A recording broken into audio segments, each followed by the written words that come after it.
Hello everyone, एक बार फिर से आप सभी का स्वागत है। पिछले लेक्चर में हमने दो डेरिवेशन किए थे। एक डेरिवेशन था magnetic field due to finite wire का और एक डेरिवेशन था magnetic field due to current carrying arc का। और दोनों डेरिवेशन हमने बायो-सावर्ट लॉ को यूज करते हुए प्रूव किए थे। क्लियर, फॉर्मूला हमने डिराइव किया था और लास्ट में आर्क वाले फॉर्मूले में हमने थीटा की वैल्यू 2 पाई रखकर रिंग का सेंटर पर मैग्नेटिक फील्ड भी देखा था। और वो जो डेरिवेशन हमने किया था रिंग का, वो मैग्नेटिक फील्ड किसके कारण था? रिंग के कारण। पर कहां पर? उसके सेंटर पर। आज हम और एक डेरिवेशन करने वाले हैं यूजिंग बायो-सावर्ट लॉ। क्लियर, वो भी रिंग का ही है पर सेंटर पर मैग्नेटिक फील्ड अब नहीं निकालना है, अब निकालना है एक्सिस पर, किसी पॉइंट पर। ओके, और एक गजब का लॉ पढ़ने वाले हैं आज जिसका नाम है एम्पियर्स लॉ। बहुत मजा आने वाला है और न्यूमेरिकल भी सॉल्व करेंगे। ओके, तो चलिए स्टार्ट करते हैं आज का लेक्चर। हेडिंग हमारा कौन सा है? B due to. बी मतलब magnetic field due to current carrying ring. एक रिंग है जो करंट कैरी कर रही है, पर जो पॉइंट है वो कहां पर है? Eight the point on its axis. उसकी एक्सिस पर एक पॉइंट है, सेंटर से कुछ डिस्टेंस पर होगा। उस पॉइंट पर हमें मैग्नेटिक फील्ड निकालना है। तो सबसे पहले क्या ड्रॉ करूं? सबसे पहले ड्रॉ कर रहा हूं रिंग। ध्यान से देखना, ये है हमारे पास एक ऐसी रिंग। ओके, यहां पर कर देता हूं डॉट।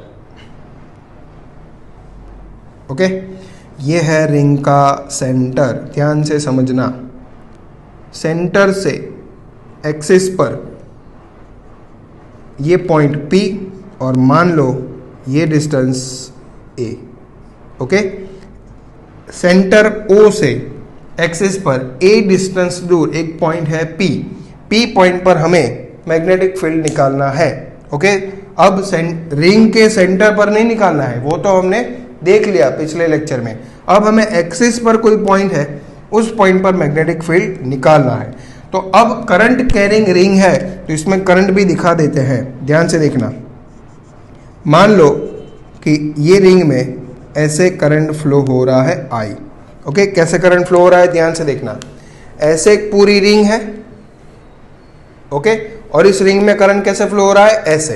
ध्यान से देखना, ऐसे करंट फ्लो हो रहा है। ये पीछे से, ये वाला डॉटेड वाला जो पोर्शन है वो रिंग का ये पीछे वाला भाग है। ओके, पीछे वाला पोर्शन है और ऐसे करंट आ रहा है पीछे से और यहां से ऐसे। क्लियर, तो ऐसे क्लॉकवाइज मैं बोल सकता हूं, अगर मेरी तरफ से देखूं तो ऐसे क्लॉकवाइज करंट फ्लो हो रहा है। आपको दिख रहा है? देखिए, ये ऐसे जा रहा है तो ऐसे करंट फ्लो होगा। 3D में हमें सोचना है। ओके, रिंग की रेडियस R बोल देते हैं।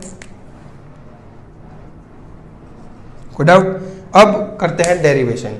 डेरिवेशन करना है बायो-सावर्ट लॉ को यूज करते हुए। बायो-सावर्ट लॉ का फॉर्मूला फिर से याद करा देता हूं। B vector is equals to mu naught upon 4 pi I dl vector cross R vector upon mod R cube. Okay, इसको मॉडिफाई करें तो mu naught upon 4 pi I dl cross R, तो dl R साइन थीटा, तो ऊपर के एक R से नीचे का R क्यूब से एक R कैंसिल हो जाएगा, तो dl sine theta upon R square, ये बचेगा।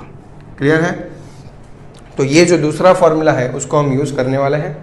पर बायो-सावर्ट लॉ तो एक करंट कैरिंग एलिमेंट के कारण मैग्नेटिक फील्ड देता है, तो यहां पर हमें करंट कैरिंग एलिमेंट सोचना पड़ेगा। तो ध्यान से देखना, मान लो यहां पर एक एलिमेंट मैं लेता हूं dl। तो dl जो छोटा सा एलिमेंट है, बहुत छोटा है, दिखाने के लिए थोड़ा बड़ा बनाया है। तो ये जो एलिमेंट है वो सेंटर पर कुछ एंगल बनाएगा, वो भी बहुत छोटा होगा। तो मान लो ये एंगल कितना है? d अल्फा है। ओके, रेडियस r है, एंगल बना d अल्फा, तो ये आर्क की लेंथ कितनी हो जाएगी? एंगल इंटू रेडियस, तो r d alpha. Okay, dl की वैल्यू मिल गई। अब ये dl की डायरेक्शन, मैंने आपको बायो-सावर्ट लॉ पढ़ाते वक्त बोला था कि dl वेक्टर की डायरेक्शन कहां लेते हैं? dl वेक्टर की डायरेक्शन करंट के अलोंग ली जाती है। अब यहां पे रिंग तो ऐसे 3D में है, ध्यान से देखना, रिंग ऐसे 3D में है, तो करंट की डायरेक्शन कैसे लेंगे? करंट कैसे फ्लो हो रहा है? ऐसे। क्लियर, ऐसे फ्लो हो रहा है। ये बाहर का पोर्शन है, ये पीछे वाला पोर्शन है। तो मान लो ऐसे क्लॉकवाइज करंट फ्लो हो रहा है, तो मैंने एकदम टॉप पर करंट कैरिंग एलिमेंट चूज किया है। तो ऐसे करंट फ्लो हो रहा है तो यहां पर टेंजेंस, अगर टेंजेंट बनाए तो टेंजेंट आउटवर्ड आएगा आपकी तरफ, तो करंट की डायरेक्शन आउटवर्ड, तो डीएल वेक्टर की डायरेक्शन भी आउटवर्ड होगी। समझ में आया? ऐसे करंट फ्लो हो रहा है, टॉप मोस्ट पॉइंट पर करंट की डायरेक्शन टेंजेंशियली आउटवर्ड, तो डीएल वेक्टर की डायरेक्शन भी टेंजेंशियली आउटवर्ड हो जाएगी। ओके, तो एक डायरेक्शन पता चल गई डीएल वेक्टर की, क्लियर है। अब डीएल जो आर वेक्टर हमारा होता है उसका हेड और उसका टेल कहां पर होता है आपको पता है। हेड वहां पर होता है जहां पर मैग्नेटिक फील्ड निकालना है, और टेल कहां पर होता है जहां पर डीएल एलिमेंट है, क्लियर। तो मान लो ये एक्स डिस्टेंस में बोल देता हूं, ये एक्स की वैल्यू हम पुट कर देंगे, ये ए है ये आर है, तो एक्स की वैल्यू हमें मिल जाएगी। कोई डाउट? अब क्या करें? अब लगाना है ये लॉ, पर ये लॉ लगाने से पहले हम डायरेक्शन देख लेते हैं। बी वेक्टर की डायरेक्शन कैसा आएगी, ध्यान से देखना। डीएल वेक्टर का किस तरफ है, बाहर की तरफ है, और पी पॉइंट पर हमें क्या निकालना है, मैग्नेटिक फील्ड निकालना है। तो डीएल वेक्टर की डायरेक्शन में थंब रखूंगा या फिर करंट की डायरेक्शन में थंब रखूंगा, दोनों एक ही बात होगी। करंट भी tangentially outward top most point पर, और डीएल वेक्टर भी टेंजेंशियली आउटवर्ड। तो मान लो करंट ही ले लेते हैं, अब तक हमने करंट की डायरेक्शन में थंब को रखा है, तो थंब आएगा बाहर की तरफ। अब आर वेक्टर तो ऐसे है ना, कहां पर हमें मैग्नेटिक फील्ड निकालना है, पी पॉइंट पर, तो ऐसे थंब बाहर की तरफ, पी पॉइंट यहां पर है, ध्यान से देखना। यहां पर करंट वेक्टर बाहर की तरफ है और हमें निकालना है पी पॉइंट पर मैग्नेटिक फील्ड, तो फिंगर्स को कर्ल करेंगे तो कुछ इस लाइन के परपेंडिकुलर मैग्नेटिक फील्ड आएगा। ध्यान से देखना, डायरेक्शन बहुत इंपॉर्टेंट होती है। यहां पर इस लाइन से परपेंडिकुलर ऐसे मैग्नेटिक फील्ड बनेगा। ओके, डीबी छोटा सा मैग्नेटिक फील्ड होगा। फिर से बता देता हूं, थंब बाहर की तरफ आएगा क्योंकि करंट टेंजेंशियली आउटवर्ड है, 3D में रिंग है, ऐसे करंट फ्लो हो रहा है, तो टॉप मोस्ट पॉइंट पर आउटवर्ड, क्लियर। तो थंब बाहर की तरफ, पी पॉइंट पर मैग्नेटिक फील्ड निकालना है, तो फिंगर्स को कर्ल करेंगे, तो एग्जैक्ट इस लाइन के परपेंडिकुलर डीबी आएगा। ओके, ये है पॉइंट पी जिस पर हमें क्या निकालना है, मैग्नेटिक फील्ड। यहां पर छोटे वर्ड में लिख देता हूं। अब अगर ऐसा ही कोई element exact diametrically opposite side लिया होता, लेना तो हमें एक ही एलिमेंट है, पर सोच के देखते हैं कि अगर ऐसा ही एक एलिमेंट यहां पर होता तो क्या होता।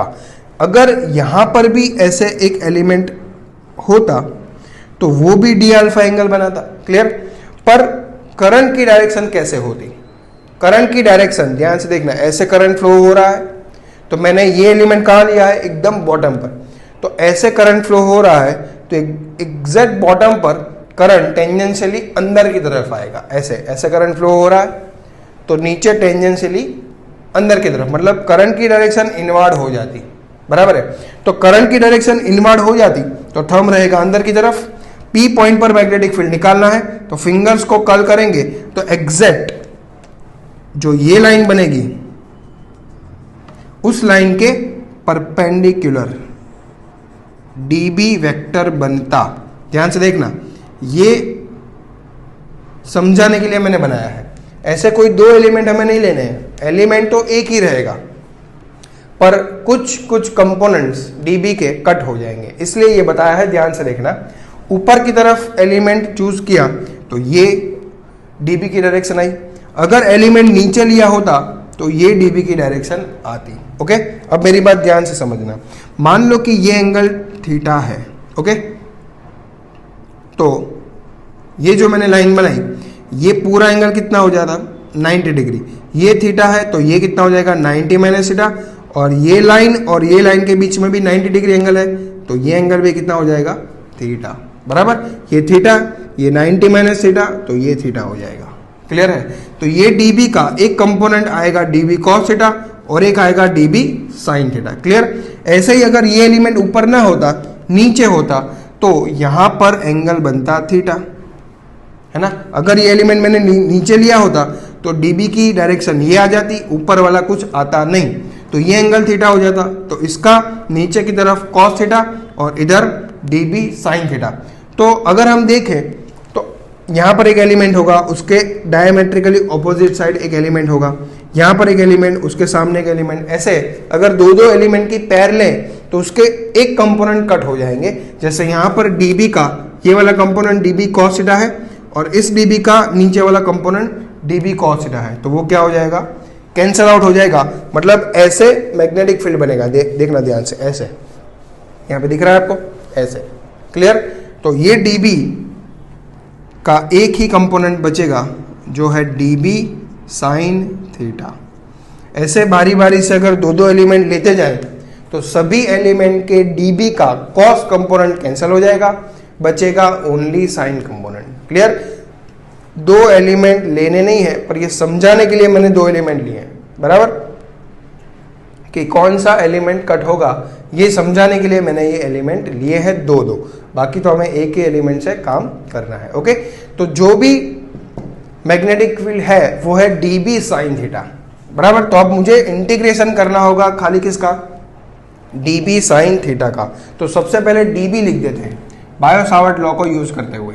तो म्यू नॉट अपॉन 4 पाई आई dl की वैल्यू कितनी है, आर डी अल्फा।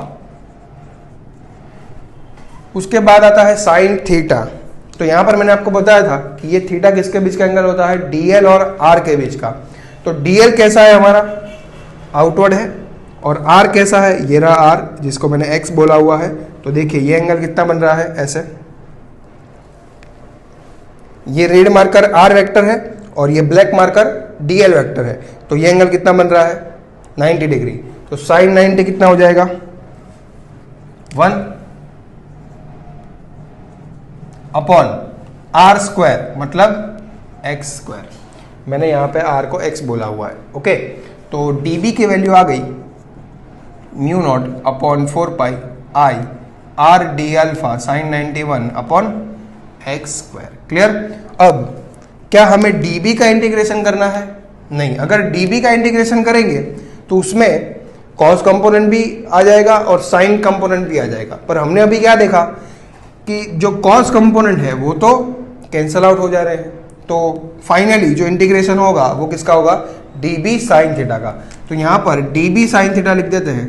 तो dB sin theta is equals to, dB की वैल्यू कितनी आई, mu naught upon 4 pi I r d alpha upon x square into sine theta. तो mu naught upon 4 pi I r d alpha upon x square sine theta की value diagram से put करेंगे। Sine का formula opposite upon hypo, तो ये theta, इसकी opposite side r और hypo x, तो ये हो जाएगा r बाई एक्स। तो फाइनल जो dB साइन थीटा की value I mu naught upon 4 pi I r into r, मतलब r square upon x cube into d alpha. Okay, कोई डाउट, ये है dB साइन थीटा। अब हमें ये तो मिला छोटे से करंट कैरिंग एलिमेंट के कारण मैग्नेटिक फील्ड, हमें चाहिए पूरी रिंग के कारण। तो क्या करेंगे, इंटीग्रेशन करेंगे। तो यहां पे मैं लिख रहा हूं B due to whole ring. Okay, तो B is equals to integration dB sine theta, इसका इंटीग्रेशन होगा, कॉस वाला कंपोनेंट तो कैंसिल हो जा रहा है। तो B is equals to, direction last में देख लेंगे, इंटीग्रेशन dB साइन थीटा की वैल्यू ये I mu naught upon 4 pi I are square upon x cube into d alpha. कोई डाउट आ रहा है समझ, जो कांस्टेंट है उसको बाहर ले लो। तो B is equals to mu naught upon 4 pi बाहर आ जाएगा, I are square upon x cube भी बाहर आ जाएगा, अंदर बचेगा डी अल्फा। ओके, अब बारी आती है लिमिट की। तो लिमिट तो बहुत सिंपल है, एंगल में लिमिट रखनी है, पूरी रिंग कवर होनी चाहिए। तो 0 से 2 पाई लिमिट आएगी, एकदम सिंपल, 0 से 2 पाई। क्लियर। तो mu naught upon 4 pi I are square upon x cube D alpha का इंटीग्रेशन अल्फा 0 से 2 पाई। अब यहां पर हम x की वैल्यू भी पुट कर देते हैं ना, ये x, ये r और ये a। तो x की वैल्यू कितनी हो जाएगी, x is equals to under root r square plus a square हो जाएगा। इसकी वैल्यू भी यहाँ पर डाल देते हैं, तो mu naught upon 4 pi I are square upon x cube, alpha की जगह पहले 2 पाई माइनस 0, तो ये हो गया 2 पाई, 2 पाई से 4 पाई कट हो जाएगा, तो final answer mu naught I are square upon 2 पाई से 4 पाई कट हो गया तो 2 बचा, एक्स क्यूब, तो एक्स कितना है under root r square plus a square, मतलब हाफ पावर, हाफ की 3 पावर, तो 3/2 हो जाएगी। तो फाइनल आंसर है r square plus a square की 3/2 पावर। ये है formula, final formula magnetic field due to current carrying ring at the point on its axis at a distance a. Okay, आया समझ? डायरेक्शन कैसे देखेंगे?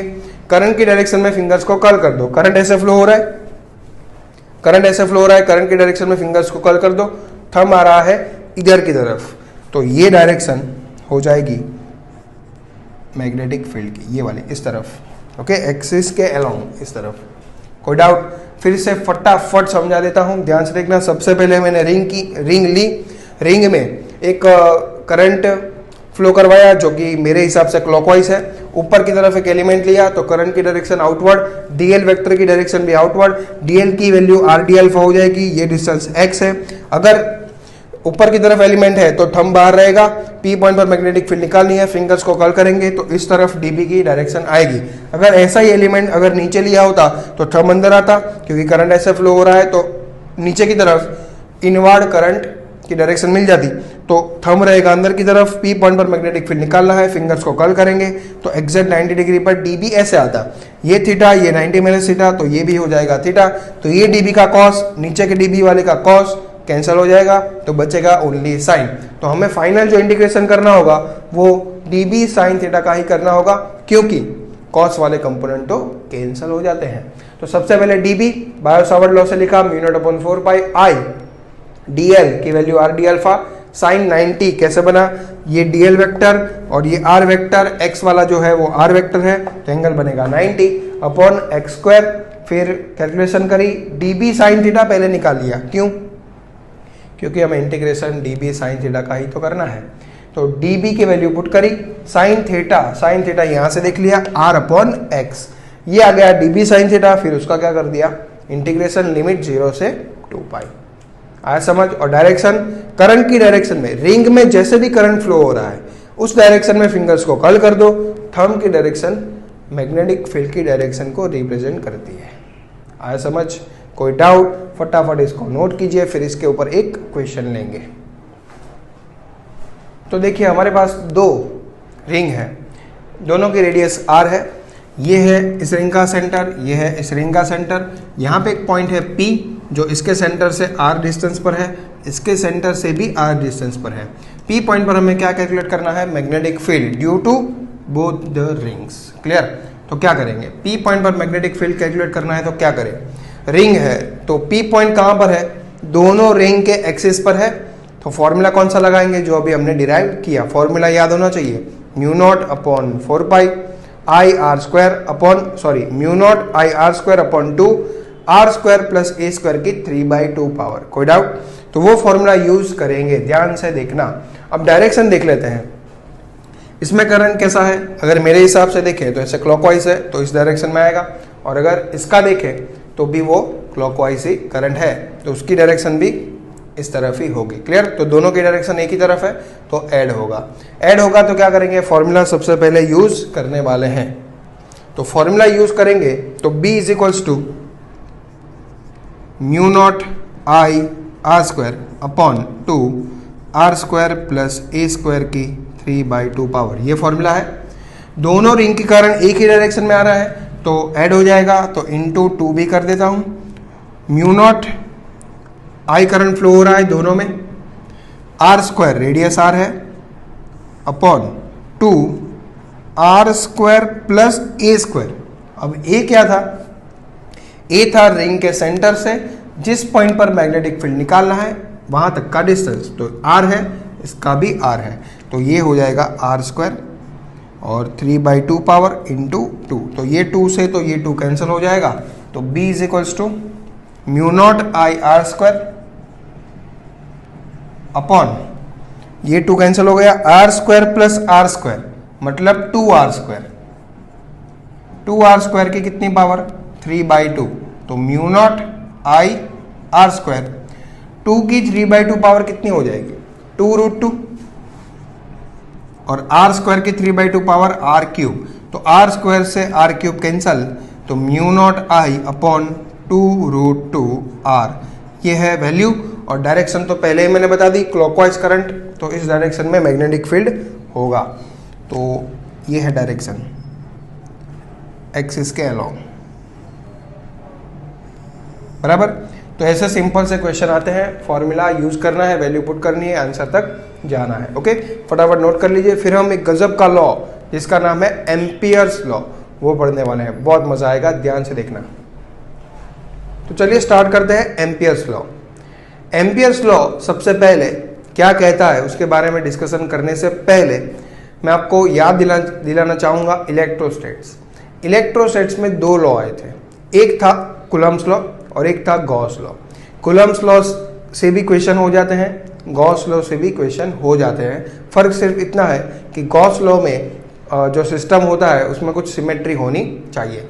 वैसे यहाँ पर 2 लॉ है, एक तो हमने बायो-सावर्ट लॉ पढ़ा और एक है एम्पियर्स लॉ। जो क्वेश्चन बायो-सावर्ट लॉ से बहुत लंबे जाते हैं वही क्वेश्चन 2-3 लाइन में एम्पियर्स लॉ से सॉल्व हो जाते हैं। बहुत बढ़िया लॉ है, पर ये लॉ तभी यूज होगा जब कुछ सिमेट्री होगी, है ना, कुछ चीजें कांस्टेंट होगी, तब ये लॉ को यूज करेंगे। अभी मैं उसके बारे में डिस्कशन करूंगा। पर जो हमने गॉस लॉ पढ़ा था इलेक्ट्रोस्टैटिक्स में, वैसा ही थोड़ा थोड़ा एम्पियर्स लॉ भी है, उससे थोड़ा थोड़ा मैच होता है। क्लियर? तो क्या कहता है एम्पियर्स लॉ, इसका स्टेटमेंट बाद में लिखेंगे, पहले मैं आपको लॉ समझा देता हूं, ध्यान से देखना। मेरे पास मान लो ऐसे 2 करंट कैरिंग वायर है। ये एक वायर है जिसमें आई करंट फ्लो हो रहा है, मान लो I1, और एक दूसरा वायर है यहां पर जिसमें डाउनवर्ड करंट फ्लो हो रहा है, मान लो I2। ओके, 2 वायर, एक में करंट है अपवर्ड, एक में करंट है डाउनवर्ड। क्लियर? अब मैं क्या करता हूं, ये जो पहला वायर है इसके अराउंड एक लूप कंसीडर करता हूं। ध्यान से देखना, ये जो लूप है ये वायर के चारों तरफ है। मान लो ये ब्लैक मार्कर इसको रिप्रेजेंट कर रही है और ये रेड मार्कर इसको रिप्रेजेंट कर रही है। क्लियर? ऐसे 2 वायर है। ब्लैक वायर के अराउंड मैंने क्या किया, एक सर्कुलर लूप कंसीडर किया। जरूरी नहीं है कि सर्कुलर ही हो, कोई भी शेप का चलेगा, पर इजीली समझने के लिए मैंने सर्कुलर ले लिया। तो ऐसे एक लूप मैंने कंसीडर किया, मैंने इमेजिन किया, ऐसा कोई लूप है नहीं, इमेजिन किया, एक वायर के अराउंड में एक लूप इमेजिन किया। क्लियर? अब अगर ये स्ट्रक्चर को सामने से देखेंगे तो ऐसा दिखेगा, अगर इसी स्ट्रक्चर को अगर कोई यहां से देखे, ऊपर से, है ना, अगर ऊपर से कोई देखे तो उसको कैसा दिखेगा, ध्यान से देखना। ऊपर से देखे तो ब्लैक वाले में, मतलब ये वायर में करंट ऊपर की तरफ है, तो ऊपर से कोई देखेगा तो जो एरो का ये जो पॉइंट है उसको पहले दिखेगा, और इसमें क्या दिखेगा, जो पीछे का पोर्शन है वो दिखेगा। क्लियर? मतलब ऊपर से देखने पर ये स्ट्रक्चर ऐसा कुछ दिखेगा, ये I1 करंट ऊपर की तरफ और यहां पर क्रॉस I2। क्लियर? ये नीचे जा रहा है, ये ऊपर जा रहा है, कोई डाउट? ऐसे ये स्ट्रक्चर देखेगा। मैंने क्या किया है, ये लूप कंसीडर किया है किस वायर के अराउंड, पहले वायर के। तो ऐसे मैंने एक लूप कंसीडर किया है। ऊपर से देखने पर तो ये लूप ऐसा दिखेगा, ऊपर से देखने पर तो ये लूप ऐसा पूरा दिखेगा ना, तो ऐसे एक लूप इमेजिन किया है। क्लियर? ये जो लूप है इस लूप को बोलते हैं एम्पिरियन लूप। जो भी लूप हम कंसीडर करते हैं, इमेजिन करते हैं, उस लूप को बोलते हैं एम्पिरियन लूप। ओके, अब लॉ क्या कहता है, ध्यान से देखना। ये जो लूप मैंने कंसीडर किया, ये लूप कैसे बना होगा, ये लूप छोटे छोटे एलिमेंट से बना होगा जिसको बोलेंगे डीएल वेक्टर। तो मान लो यहां पर एक डीएल वेक्टर है, ओके, फिर उसके आगे एक डीएल वेक्टर है, उसके आगे एक डीएल वेक्टर है, ये सारे क्या है, डीएल वेक्टर है। ऐसे बहुत सारे डीएल वेक्टर को जोड़ करके ये लूप बना होगा। ओके, तो एम्पियर्स लॉ ये कहता है, ध्यान से देखना, उसका जो फॉर्मूला है वो लिखने जा रहा हूं, स्टेटमेंट बाद में लिखूंगा। एम्पियर्स लॉ ये कहता है कि अगर इंटीग्रेशन बी डॉट डीएल किया जाए, लाइन इंटीग्रेशन, क्लोज लूप का integration, integration B dot dl किया जाए कहां पर, क्लोज लूप में, बराबर, तो वो कितना आएगा, वो होता है म्यू नॉट टाइम्स आई एनक्लोज्ड। सर ये आई एनक्लोज क्या है, शांति रखिए, धीरज रखिए, सब कुछ समझ में आएगा। इंटीग्रेशन बी डॉट डीएल करूंगा, बराबर, B vector dot dl vector करूंगा। देखिए ये पहला डीएल वेक्टर, तो बी डॉट डीएल करा, फिर दूसरा dl vector B dot dl किया, तीसरा dl vector B dot dl किया। ऐसे पूरे लूप पर अगर मैं पी डॉट डीएल करता हूं और सबका सम कर देता हूं, तो ऐसे कितने डीएल वेक्टर हैं, अनंत। तो अनंत टर्म्स का सम करने की शॉर्ट ट्रिक क्या है, इंटीग्रेशन, है ना। तो ये गोले का मतलब क्या है, लाइन इंटीग्रल। लाइन इंटीग्रल मतलब ये लूप पे किया गया है, क्लियर। अगर ये लूप पे इंटीग्रेशन बी डॉट डीएल करूं तो उसका जो आंसर है वो कितना आएगा, म्यू नॉट इंटू आई एनक्लोज। आई एनक्लोज मतलब जो भी करंट लूप के अंदर है वही हमें यहां पर लेना है। आई एनक्लोज का मतलब ये हुआ, जैसे इलेक्ट्रोस्टैट्स में गॉस लॉ क्या कहता था, गॉस लॉ था integration E dot D S is equals to Q in upon epsilon naught. तो यहां पर क्यू इन मतलब कौन सा चार्ज लेते थे, जो गॉसियन सरफेस के अंदर का हो, बाहर का चार्ज हम यहां पर लिखते नहीं थे। क्यू इन का मतलब क्या है, जो गॉसियन सरफेस के अंदर का हो। तो गॉसियन सरफेस की जगह यहां पर क्या है, एक लूप है जिसका नाम है एम्पियरियन लूप, और आई इन भी लिख सकते हैं, आई एनक्लोज की जगह आई इन भी लिख सकते हैं। आई इन का मतलब जो करंट लूप के अंदर है वही यहां पर लेना है।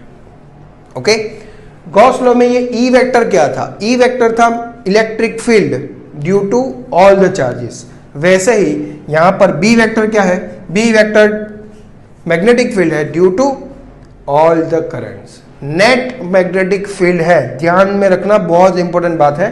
ये जो बी वेक्टर है, ये बी वेक्टर कैसा है, नेट मैग्नेटिक फील्ड है। नेट मतलब ये जो करंट है उसके कारण भी यहां पर कुछ मैग्नेटिक फील्ड होगा लूप पर कोई पॉइंट पर, और ये जो करंट है उसके कारण भी कोई मैग्नेटिक फील्ड होगा। तो ये जो बी वेक्टर है वो नेट मैग्नेटिक फील्ड को रिप्रेजेंट करता है, और ये जो आई एनक्लोज है वो वही करंट है जो लूप के अंदर होगा, है ना। लूप के बाहर के करंट को हमें यहां पर कंसीडर नहीं करना है, जैसे यहां पर चार्ज को कंसीडर नहीं करते थे गॉसियन सरफेस के बाहर के चार्ज को, क्लियर। तो ये तो है स्टेटमेंट या फिर फॉर्मूला, जो भी कहना है, और इसी को हमें वर्ड में लिखना है, क्लियर। ये है बायो सावर्ट लॉ, इसको हम यूज करेंगे बहुत बार, याद रख लो। ये इंटीग्रेशन, लाइन इंटीग्रेशन करना है, बराबर। Line integration B dot dl on the close loop, जिसको क्या बोलेंगे, एम्पिरियन लूप, है ना, is equals to mu naught times I enclose by the close loop, या फिर एम्पिरियन लूप, है ना। यहां पर स्टेटमेंट लिखता हूं, ध्यान से देखना। The line integral B vector dot dl vector on the close loop is equal to mu naught times current enclosed by Amperian loop या फिर क्लोज लूप, है ना। ये है स्टेटमेंट, ये है उसका फॉर्मूला, बराबर। फिर से बता देता हूं, बी वेक्टर मतलब नेट मैग्नेटिक फील्ड, ये जो लूप है इस लूप के अलोंग जो नेट मैग्नेटिक फील्ड है उसका डीएल वेक्टर के साथ डॉट करें, उसका इंटीग्रेशन करें, तो वो आंसर किसके बराबर आएगा, mu naught times I enclose, मतलब जो भी करंट लूप के अंदर है वही हमें लेना है। ओके, तो ये तो हो गया स्टेटमेंट। अब इसका एक साइन कन्वेंशन है, वो साइन कन्वेंशन बहुत इंपॉर्टेंट है, उसके बिना काम चलने वाला नहीं है। लॉ तो समझ में आ गया, पर जो साइन कन्वेंशन है वो भी बहुत इंपॉर्टेंट है, उतना ही इंपॉर्टेंट है जितना ये लॉ है। ओके, तो पहले इसको नोट कीजिए, फिर हम साइन के बारे में बात करेंगे। तो देखिए साइन कन्वेंशन, मान लो यहां पे मैं एक डायग्राम ड्रॉ कर रहा हूं। एक करंट ऐसा है, मान लो I1 इनवर्ड, और एक करंट मान लो ऐसा है I2 जो कि आउटवर्ड है। ओके, दो वायर ऐसे परपेंडिकुलर, ऐसे, एक में करंट जा रहा है अंदर की तरफ, एक में करंट है बाहर की तरफ, बराबर। तो ऐसे दो वायर है जिसमें करंट फ्लो हो रहा है। मुझे क्या करना है, एक एम्पीरियन लूप सोचना है। तो मान लो मैं ऐसे एक एम्पीरियन लूप सोचता हूं। अभी मैंने बताया कोई भी शेप का हो सकता है, ऐसा जरूरी नहीं है कि सर्कुलर ही हो, बराबर। तो ऐसे मैंने एक एम्पीरियन लूप बनाया। ओके, अब इस पे मुझे एम्पियर्स लॉ लगाना है। तो एम्पियर्स लॉ कैसे लगाते हैं, साइन कन्वेंशन हमें देखना पड़ेगा। तो ये जो लूप है, इस लूप में ये लूप कैसे बना होगा, छोटे छोटे डीएल वेक्टर को यूज करते हुए बना होगा। तो डीएल वेक्टर की भी एक डायरेक्शन ली जाती है, डीएल वेक्टर को वेक्टर की तरह ट्रीट करना है। तो डीएल वेक्टर की डायरेक्शन एक लेनी है, या तो डीएल वेक्टर की डायरेक्शन एंटी क्लॉकवाइज होगी, या तो डीएल वेक्टर की डायरेक्शन क्लॉकवाइज होगी, है ना। ये दो डायरेक्शन होगी, इसके अलावा कोई डायरेक्शन होगी नहीं। तो मान लो कि मैं डीएल वेक्टर की डायरेक्शन ऐसे ले लेता हूं, बराबर। मतलब ये छोटा सा डीएल वेक्टर, फिर ऐसे दूसरा डीएल वेक्टर, तीसरा डीएल वेक्टर, ऐसे बहुत सारे डीएल वेक्टर को यूज करते हुए ये लूप बना होगा, है ना।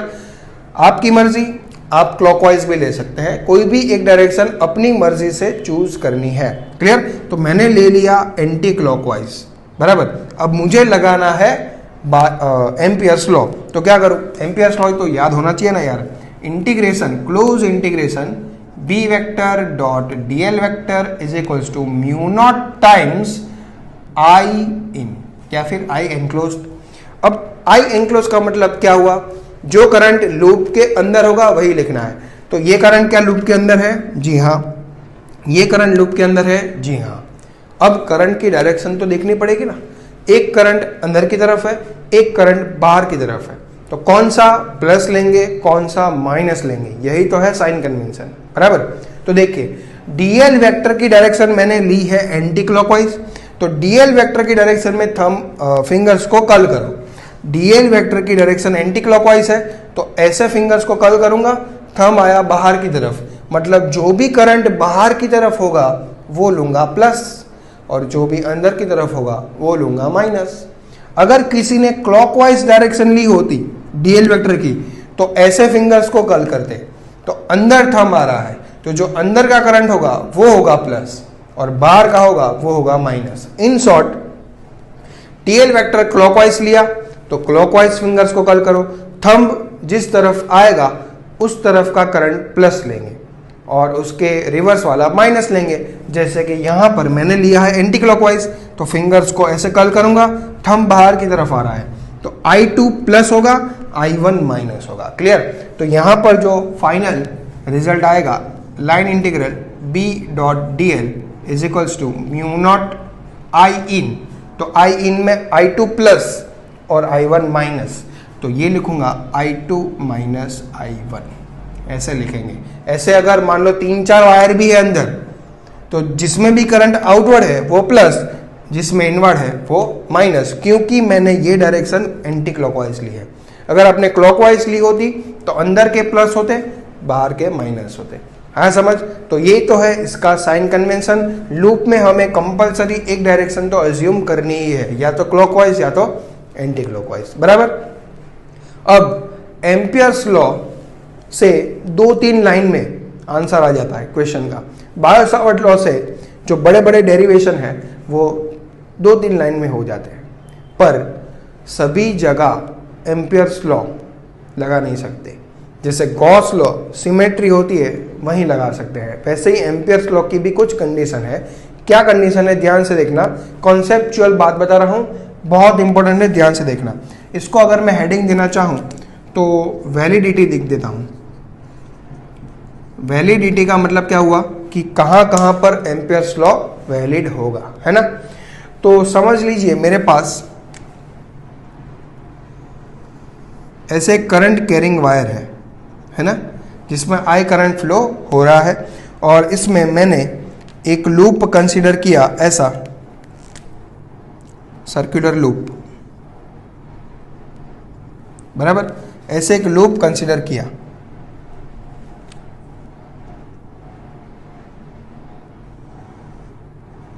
आया समझ? सर्कुलर लूप कंसीडर किया जो कि वायर के अराउंड है, ऐसे, बराबर।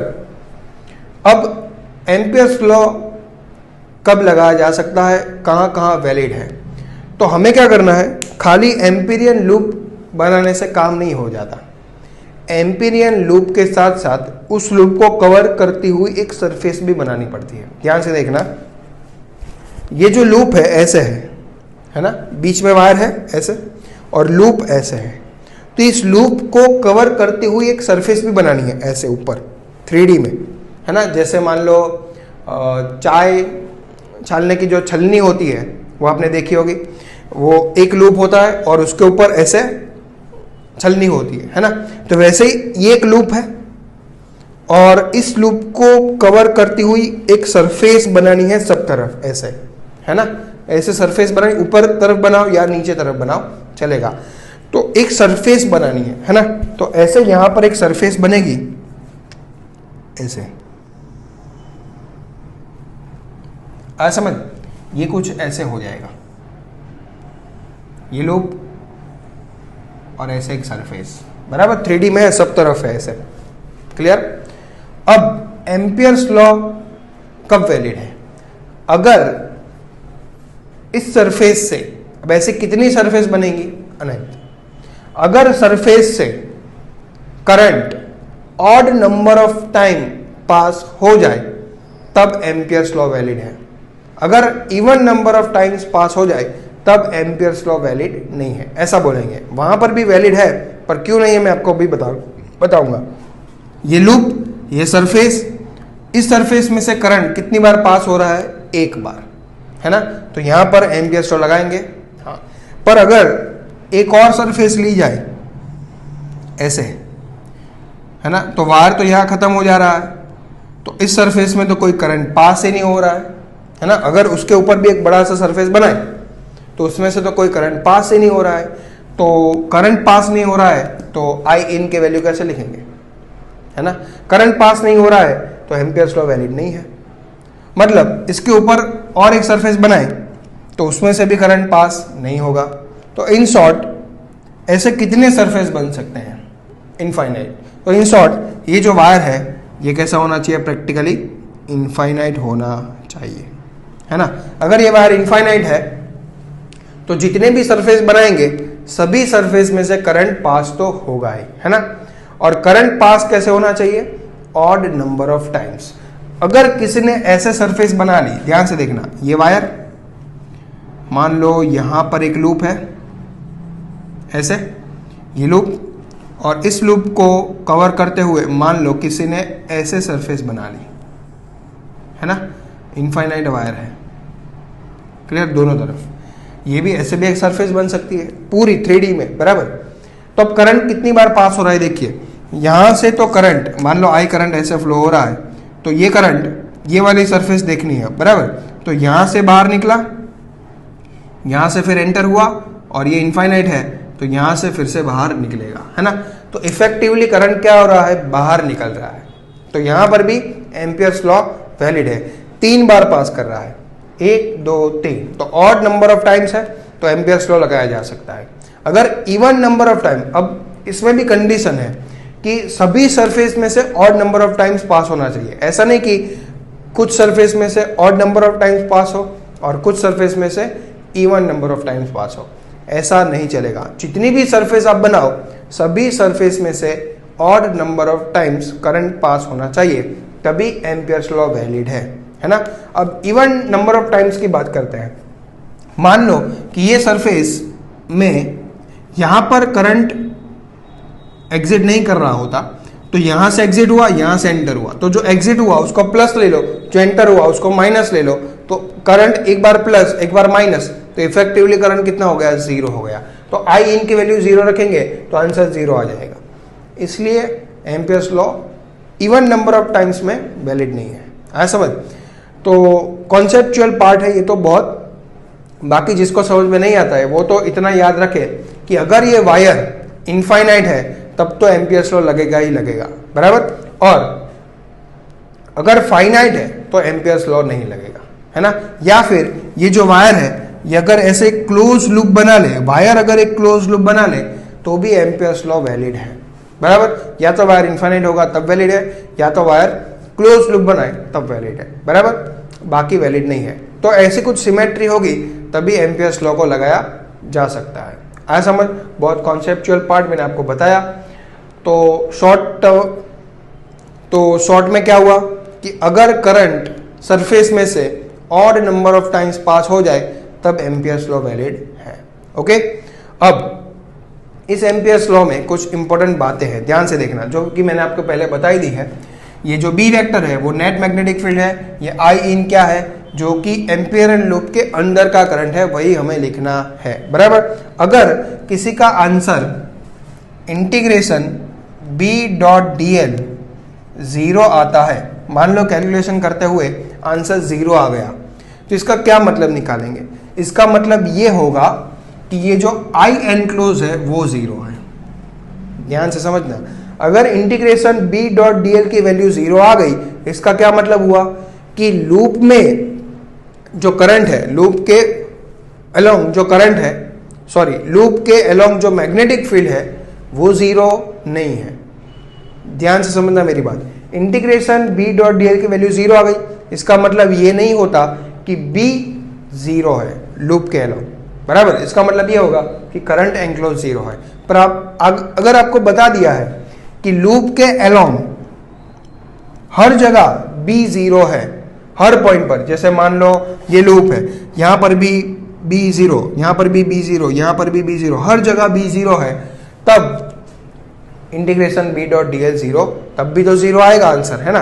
तो तब हम कह सकेंगे कि B 0 है, अगर ऐसा स्पेसिफाई किया है तो, वरना ऐसा जरूरी नहीं है कि इंटीग्रेशन B.dl की वैल्यू 0 आ गई तो B हर जगह 0, ऐसा जरूरी नहीं है, क्योंकि ये जो B वेक्टर है वो कौन सा मैग्नेटिक फील्ड है? Net magnetic field. अगर लूप के बाहर भी कोई मान लो वायर होता ऐसा, जिसमें अंदर की तरफ करंट है I3, बराबर, तो ये वायर के कारण भी यहां पर लूप पे कोई मैग्नेटिक फील्ड तो है ही, तो वो भी इसमें गिना जाएगा। ये B vector net magnetic field है, जो भी करंट लूप के अंदर है वो भी आएगा, लूप के बाहर है वो भी आएगा, सबके कारण मैग्नेटिक फील्ड यहाँ पे लिखना है। पर आई इन क्या है? जो लूप के अंदर का करंट है वही लिखना है। क्लियर? कोई डाउट? तो ये सब बातें थी एम्पियर्स लॉ की। बाकी तो ये एक स्टेटमेंट हमें याद रखना है, ये सब कॉन्सेप्चुअल पार्ट है, ये स्टेटमेंट पे हमारा सारा काम हो जाएगा। ओके, कोई डाउट? अब हम लेते हैं एम्पियर्स लॉ के कुछ न्यूमेरिकल्स। क्लियर? तो फटाफट इसको नोट कर लीजिए, जो भी मैंने आपको बताया है वो आपको वर्ड में लिखना है। क्लियर? तो देखिए, एम्पियर्स लॉ पर दो सवाल है, दोनों सवाल में हमें एम्पियर्स लॉ लगाना है और उसका फाइनल आंसर लिखना है। तो ध्यान से देखिए, यहाँ पर ऐसा एक लूप दिया है, बराबर, और ये जो एरो है वो डीएल वेक्टर की डायरेक्शन है, ये कोई करंट की डायरेक्शन नहीं है, बराबर है। लूप में एक डायरेक्शन हमें माननी होती है, तो ये लूप में ऐसे डायरेक्शन एज्यूम की गई है। क्लियर? अब यहाँ पर एक वायर है ऐसे, जिसमें अंदर की तरफ करंट है, और यहाँ पर एक वायर है ऐसे जिसमें बाहर की तरफ करंट है, ये I1 और ये I2। तो यहाँ पर हमें बोला गया है कि एम्पियर्स लॉ लगाओ। तो कैसे लगाएंगे? एम्पियर्स लॉ का फॉर्मूला क्या है? Integration B vector dot DL vector is equals to mu naught I in. Clear? अब यहाँ पे करंट कौन सा ले? तो देखिए, इसको सॉल्व करने के लिए ये एक लूप है, इसको अलग ट्रीट करो, ये एक लूप है, इसको अलग ट्रीट करो। क्लियर? अब ध्यान से देखना, इस लूप में तो एक ही करंट है I इन, मतलब लूप के अंदर का करंट। अगर इस लूप की बात करें तो ऐसे DL वेक्टर की डायरेक्शन है, तो इस तरफ फिंगर्स को कर्ल करेंगे तो थंब आ रहा है अंदर की तरफ, तो अंदर के करंट को प्लस लेंगे। क्या ये अंदर है? जी हाँ, तो ये होगा प्लस। तो integration B vector dot DL vector is equals to mu naught times I in, तो ये क्या होगा? प्लस, तो ये I1। अगर इस लूप की बात करें तो इस लूप में तो एक ही करंट है I2, तो ऐसे फिंगर्स को कर्ल करेंगे DL वेक्टर की डायरेक्शन में, और थंब अंदर आ रहा है तो अंदर का प्लस लेंगे, ये तो बाहर की तरफ है, तो I2 की वैल्यू कैसे होगी माइनस I in हो गया दोनों लूप का। क्लियर, इसमें आ जाते हैं। अब इसमें क्या करेंगे, ऐसा कोई एक लूप दिया गया है, यहाँ पर एक वायर है ऐसे जिसमें I1 करंट है बाहर की तरफ, यहाँ पर एक वायर है ऐसे जिसमें I2 करंट है अंदर की तरफ। क्लियर, अब इसको कैसे ट्रीट करें, इसको भी वैसे ही ट्रीट करें। देखिए ये एक लूप कंसिडर कर लो, तो integration B dot D L is equals to mu naught times, अब ध्यान से देखना, पहले मैंने ये लूप कंसिडर किया, ये वाला छोटा सा, तो dl की डायरेक्शन ऐसे है, ये एरो दिख रहा है, dl की डायरेक्शन ऐसे है, तो बाहर के करंट को प्लस लेंगे, तो क्या ये बाहर का है, जी हाँ, तो I1 को लेंगे प्लस, बराबर। अब ये बड़ा वाला लूप ले लो, ये जो दिख रहा है ना, ये इस लूप में ये करंट भी आएगा, ये करंट भी आएगा, ये लूप में दोनों करंट एंक्लोज्ड है, I1 और I2, तो दोनों लिखने पड़ेंगे। तो dl वेक्टर की डायरेक्शन ऐसे है, ये एरो दिख रहा है, dl वेक्टर की डायरेक्शन ऐसे है, थंब बाहर की तरफ आया तो बाहर के करंट को प्लस लेंगे, अंदर वाले को माइनस लेंगे, तो ये लूप में कितने करंट है, दोनों, तो फिर से I1 लिखेंगे प्लस और I2 लिखेंगे माइनस, तो final answer integration B dot D L is equals to mu naught 2I1 minus I2। Clear, तो इस तरीके से एम्पियर्स लॉ को हमें लगाना है। तो आगे कुछ डेरिवेशन हम करेंगे आगे के लेक्चर्स में, वो सभी डेरिवेशन में हम एम्पियर्स लॉ का यूज करने वाले हैं। क्लियर, तो आज का लेक्चर यहीं पे समाप्त करते हैं। आई होप आपको आज का लेक्चर बहुत अच्छे से समझ में आया होगा। बहुत सारी बड़ी बड़ी और इंपॉर्टेंट बातें मैंने आपको बताई हैं जिसको आपको याद रखनी है, प्रैक्टिस करनी है। क्लियर, तो DPP 1 तो मैंने अपलोड कर दी है, DPP 2 के क्वेश्चन भी आज मैं अपलोड कर दूंगा। अब 1 या फिर 2 दिन के बाद दोनों DPP को एक साथ ही सॉल्व करा दूंगा। क्लियर, तो DPP 2 के क्वेश्चन भी आपको अच्छे से सॉल्व करने हैं। दोनों DPP का सॉल्यूशन मैं अपलोड करने वाला हूं, पर सबसे पहले क्वेश्चन खुद से सॉल्व करने हैं। क्लियर, तो पढ़ते रहिए, आगे बढ़ते रहिए, अपने माता पिता का नाम रोशन करिए। Thank you very much.